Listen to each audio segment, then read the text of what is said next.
السلام علیکم ورحمۃ اللہ وبرکاتہ۔ الحمدللہ کفا وسلام علی عبادہ الذین اصطفیٰ، اما بعد۔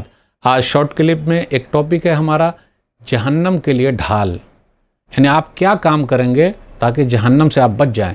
بہت آسان ہے۔ آئیے ایک حدیث میں آپ کو سناتا ہوں۔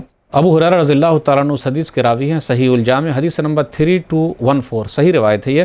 نبی صلی اللہ علیہ وسلم نے فرمایا، خذوا جنتکم من النار قولوا سبحان اللہ والحمد للہ ولا الہ الا اللہ واللہ اکبر۔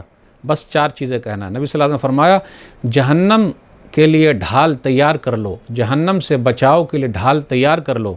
کہو سبحان اللہ والحمد للہ ولا الہ الا اللہ واللہ اکبر۔ بس کتنی مرتبہ بولنا ہے اس میں کچھ لکھا ہوا نہیں ہے، تو چلتے پھرتے اٹھتے بیٹھتے آپ بولتے رہیے۔ آگے نبی صلی اللہ علیہ وسلم نے فرمایا فإنہن یاتین یوم القیامہ مقدمات و معقبات و مجنبات وہن الباقیات الصالحات۔ یہ سب اگر ہم پڑھیں گے تو یہ ہمارے آگے قیامت کے دن اور ہمارے پیچھے اور ہمارے بچاؤ کے لیے ہوں گی، اور یہی چیزیں ہیں جو باقی رہنے والی ہے۔ اس لیے سبحان اللہ والحمد للہ لا الہ الا اللہ واللہ اکبر پڑھتے رہیے۔ سبحان اللہ الحمدللہ لا الہ الا اللہ واللہ اکبر پڑھتے رہیے۔ میرے ساتھ پڑھ لیجئے ابھی، دیکھیے آپ کے لیے کتنا فائدہ ہے۔ اللہ ہم سب کو جہنم سے بچائے رکھے، جنت میں داخل کر دے، آمین۔ والسلام علیکم ورحمۃ اللہ وبرکاتہ۔